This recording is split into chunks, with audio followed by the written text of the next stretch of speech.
গড়গাঁও মহাবিদ্যালয়ৰ ছাত্ৰী মই BSc কৰি আছোঁ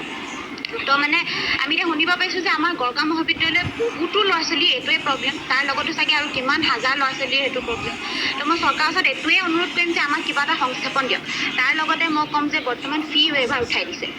আমাৰ নিচিনা এই হাজিৰা কৰা মানুহে এতিয়া যদি 7,500 টকা দি পঢ়িবলৈ হয় আমি খাম কি মোৰ দেউতাই হাজিৰা কৰে আৰু লগতে ইয়াৰ মেক্সিমাম মানুহে হাজিৰা কৰে সৰু সুৰা বিজনেছ কৰে তেওঁলোকে যদি 7,500 টকা দি এডমিশ্যন ল'বলগীয়া হয় কি পঢ়িব বহি কিনিব ইউনিফৰ্ম কিনিব কিতাপ কিনিব কি কিনিব মই ফ্ৰী এডমিশ্যন নাই যদি বেকলগ থাকে আৰু 75% এটেণ্ডেঞ্চ নাথাকে তেতিয়াহ'লে ফি ৱেইভাৰ নাপায় আমাৰ এতিয়া এনেকুৱা কণ্ডিশ্যন মোৰ মা ডায়েবেটিক পেচেণ্ট হয় তো মই কেতিয়াবা কলেজ যাব নোৱাৰোঁ তাৰ বাবে হয়তো মোৰ 75% এটেণ্ডেঞ্চ নাথাকিবও পাৰে কিন্তু তাৰ সেইটো কথা নহয় যে মই ষ্টুডেণ্ট বেয়া মোৰ এইবাৰ 8.3 SGPA আহিছে তো যদি তাৰ উপৰি মই 7,500 দিবলগীয়া হয় মোৰ ঘৰে নাই মই খাম কি মোৰ দেউতাই ক'ৰ পৰা আনিব 7,500 টকা দেউতাই মোৰ দেউতা হাজিৰা কৰে কাপোৰ চাই মই দিনালীয়া কৰোঁ ৰঙৰ কাম কৰোঁ BSc পঢ়োৱাই হয় এতিয়া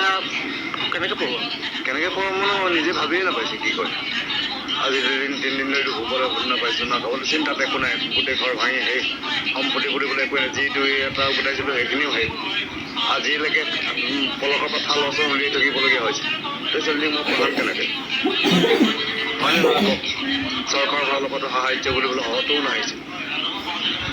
বেলেগ ফাণ্ডটো বাদেই দিছোঁ চৰকাৰৰ ফালৰ পৰাও কিছু সাহাৰ্য পাব লাগিছিল সেইখিনিও নাই খোৱা বোৱা বাৰু ছোৱালীজনীৰ ভৱিষ্যতলৈ নাই আৰু কি চিন্তা কৰিম ফাৰ্ষ্টটো কি আপিল কৰিবা তোমালোকৰ মই চৰকাৰৰ ওচৰত বৰ্তমান এইটোৱে অনুৰোধ কৰিম যে আমাৰ ছাত্ৰ ছাত্ৰীসকলক এটলিষ্ট কিবা এটা সংস্থাপন দিয়ক আৰু লগতে ফি ৱেইভাৰটো বৰ্তমানৰ কাৰণে উঠাই দিয়ক নেক্সট ছেমিষ্টাৰ কি প্ৰয়োজনখিনি কোৱাচোন এতিয়া আমাক দৰকাৰ হৈছে বুকছ কপি এটা ঘৰ আৰু অকণমান ৰেচন যাতে 2 এদিন আমি খাই কিবা এটা যোগাৰ কৰিব পাৰোঁ বৰ্তমানতো এইডোখৰ এলেকাৰ মানুহখিনিৰ কথা মই ক'ম যে গোটেই সোপা মানুহে হাজিৰা কৰে নতুবা সৰু সুৰা বিজনেছ কৰে কাৰোৰে একোৱে নালাগে আমি সময় নাপালোঁ সমস্যা মানে মই কওঁ যে শেষ নোহোৱা সমস্যা আৰু যথেষ্ট এগৰাকী ছাত্ৰীয়ে প্ৰকাশ কৰিছে যে তেখেতে যিখিনি কথা কৈছে যে তেখেতে বিনামূলীয়া এডমিশ্যনৰ কথা কৈছে কিতাপ পত্ৰৰ কথা কৈছে এটা ঘৰৰ কথা কৈছে ৰেচনৰ কথা কৈছে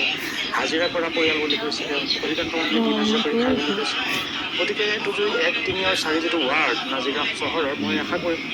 যে এইটো চৰকাৰৰ দৃষ্টিগোচৰ হৈছে কৰ্ণগোচৰ হৈছে অতি শীঘ্ৰে ব্যৱস্থা গ্ৰহণ কৰিব মানে পৰীক্ষাত আপোনালোকে হৈ গৈছে নতুন নতুন সমস্যা কি আছে